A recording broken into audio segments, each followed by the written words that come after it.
to this kind of is hard to really deny. I'm actually comparing the budget and the box office numbers for the original compared to the live action remake.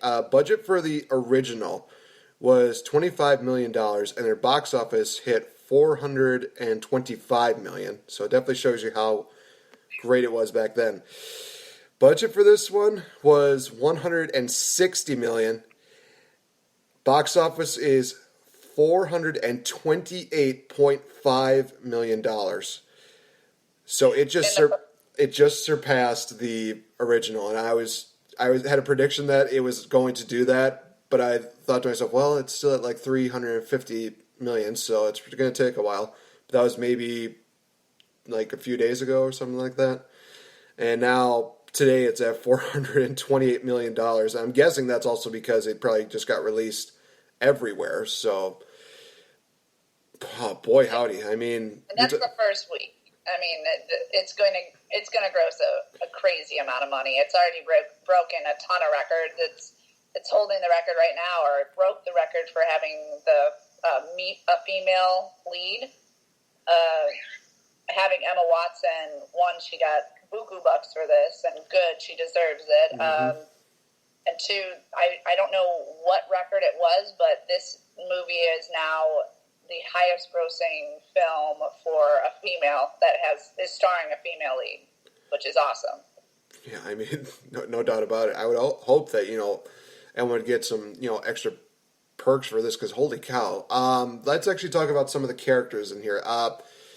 Emma Watson playing Belle, I think a lot of people were very hesitant about. I know I was kind of like, well, this will be an interesting choice. Her role in this movie was just amazing, and she definitely fit the role. But I will say this: I actually had a little bit of a debate about this, that, and it seemed like she somehow kind of noticed this just by doing just by looking at the trailers and not seeing the movie yet. She made the comment about Emma Watson, Belle.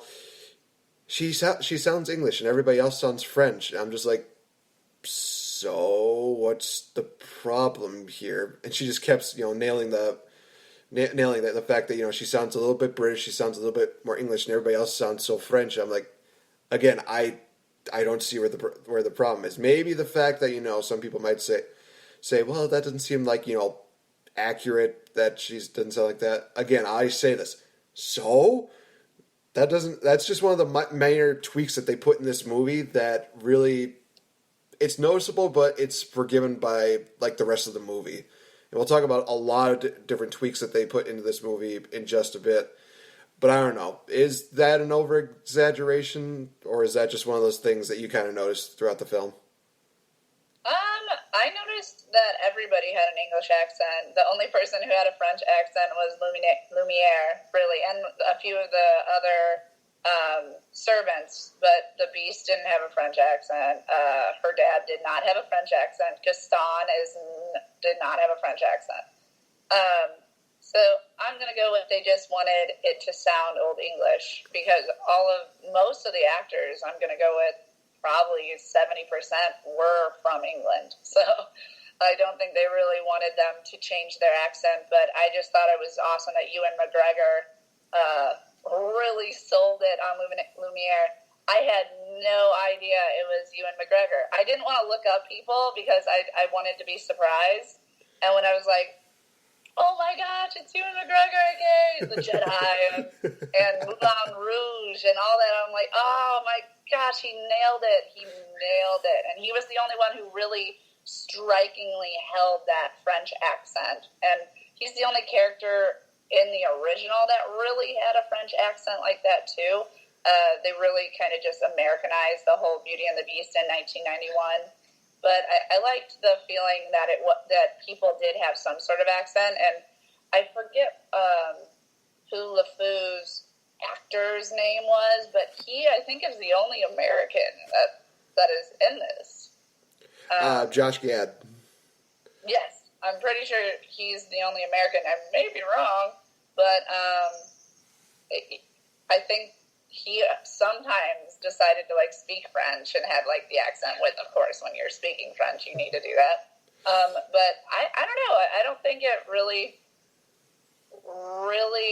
struck me as some sort of like thing to worry about. I can see the continuity factor of what people would want in movies and be like, hey, if you're having one actor do this accent and you're saying they're in Paris, they're in France, it's kind of weird that everybody has English accents, but again, French accents are a little harder to transcend to America, and they wanted to make a big profit. They obviously are really focused on the Western world and the United States because they get a ton of profit from that.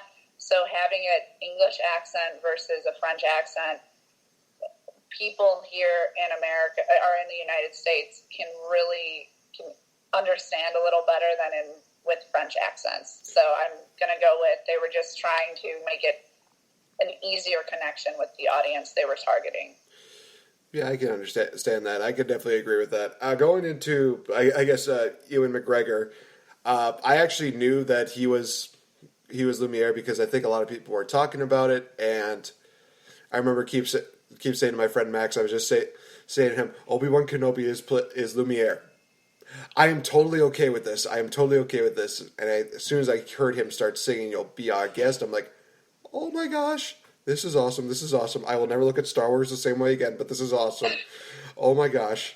And, oh man. And again, like at the end when I finally saw him, I'm just like, oh my God, it's Obi-Wan Kenobi. Yes. I am so happy. He has a phenomenal voice. If you haven't seen Moulin Rouge, please go see it. His voice is beautiful, and that's actually the movie I knew him from even before like Star Wars and everything. I'm like, oh, this guy is a beautiful singer. It was weird to see him in Star Wars. Does he sing? No? Okay. But I tried to stay away from a lot of the vlogs and stuff because I really like to come into a movie as raw as possible to just soak in everything and get the whole experience of the movie without people spoiling it for me. So that's kind of why I didn't know all that stuff. Mm-hmm. I just knew, of course, you knew Emma Watson. Right off the bat. Josh Gad and Glad. Did you say Glad? Yeah, Josh Gad, just with G-A-D. Yeah. I mean, he was everywhere, whether you wanted to see it or not, because of all the striking that, we're not playing Beauty and the Beast because his character is gay. Yep. Yeah. Beauty and the Beast doesn't get to be shown in this town. Yeah. You hardly could even notice that character was one like totally had the hots for Gaston. In the original, I felt like he had the hots for Gaston. So I mean, he went around like basically putting his whole body out to walk on mud. Like, here, Gaston, step on my head. I love you. I thought it was hilarious. I love the little things they threw for LeFou. Yeah, let's actually go right into that with the character of LeFou. Is that there was always this talk of controversy that and people are always writing the blogs about, it's the first time that Disney's doing a openly, gay character. And like you said, it was one of those minor things that it really didn't affect the story too much. If this was, one of those things where he was just so out there and so flamboyant where, it kind of affects the story, that I could understand. But honestly, it gave him more character, in all fairness. I thought that, LeFou in the original, the 1991 version of Disney's, Beauty and the Beast, he was just kind of, like the regular sidekick that everybody kind of would be like, oh, well, he's kind of just there, and he's just kind of, a face in the crowd, really, and that definitely kind of showed. But in this movie, he definitely stands out, and he definitely seems like he has more, human emotions, where I think what was actually really cool was, first part, he's just all for, supporting Gaston, just saying, hey man, there's no girl that, compares to you. There's no woman that would not want to be with you. And there's even parts where he was just like, well, you've been chasing her for so long. Why don't you just try for somebody else? And I will not forget the the line that Gaston has where LeFou says, there are plenty of other women out there for you. And all the girls are just like waving at him. And Gaston has the line of, I might be butchering this. He says, "A hunter doesn't waste his time on bunnies." I thought, wow, that's that is a really good line, but that was also just kind of like an ouch, a low blow right there. But still, holy cow! And even with the whole scene where they're going into the castle, LeFou starts showing again human emotions of just, is this really the Beast, or is the Beast actually somebody who I've admired for such a long time? It's just so very well done. And how could I even forget the line that he has where Gaston is just like, "Oh, LeFou, you're so good to me. How is that you don't have a woman of your own?" He just says, "Well, I've been told I've been a little too clingy at times." And there's just like this awkward pause there. I thought to myself, "Oh man, that is awesome." He's a really can you say the actor's name one more time for me? Josh Gad. Josh Gad. Okay, I love him in general. He's a great voice actor and a great actor. He's everybody's favorite snowman in Frozen. Olaf. He's a great singer, and so when I knew he was going to be LeFou, I'm like, oh, this is going to be hilarious. He's the comedic character, the little sidekick that everybody wants. But they really did give him a little bigger role, like allowing him to show that distrust and show that, that Gaston really, hey, I love this guy, but he's kind of crazy. He's trying to hurt people, and he's just not really the best guy. He's taking advantage of people's, primal instinct of follow the fear and kill the fear. He basically says it in his song this time too, like they'll follow whatever I say. Hey, if I say kill the beast, they're coming with me to kill the beast because I'm their leader. I like how they also really distinguished him as Captain Gaston because he was a war leader and a captain in the French military army. I don't know what to call him. So I liked all those different, the little specifics and a little more of character building that we got to see in both of them. And of course, LeFou, I mean, it was a little cheesy at the end when he was like, no, I'm joining you guys now. It was like, oh, come on. You could have done that a little better. When he's holding Miss Potts and he's like, oh, I'm with you guys now. Okay, dude. They could have wrote that a little better, a little clearer. Yep. But in general, I thought he was hilarious. Calm down, ladies. When he would tell the ladies to calm down, or you're not gonna get him. Oh God, it was so funny. And then trying to spell Gaston in the song is really cute too. So, oh my God! I don't know how to spell it, but I realize I'm illiterate. Yes. It was so cute.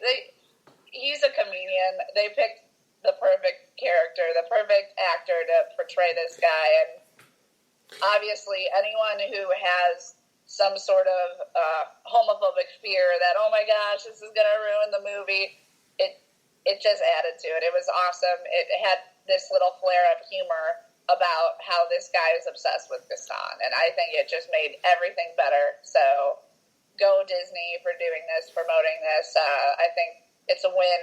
And obviously, anyone who thought it was going to hurt the movie was wrong because they had the biggest opening night ever and biggest grossing film for a female lead. So, boo on you. You heard it here first. You heard it here first, ladies and gentlemen. But let's actually go right into Gaston. Luke Evans. I actually saw one movie that he was involved with before actually seeing this, and that was The Girl on the Train. And I actually didn't realize that until probably maybe the day that when I saw the movie. I'm just like, oh, holy cow. So he goes on from this role to being Gaston here, and oh man, he did such an amazing job. I want to say, side note here, that I would not be against the idea of actually having Luke Evans play Captain Hook in the live-action Peter Pan that they're planning, because all honesty, the coat that he was wearing, right off the bat, I thought to myself, oh my gosh, he looks exactly like Captain Hook. Book him for this role, please. I would love to see that. That would be amazing. all in all, Gaston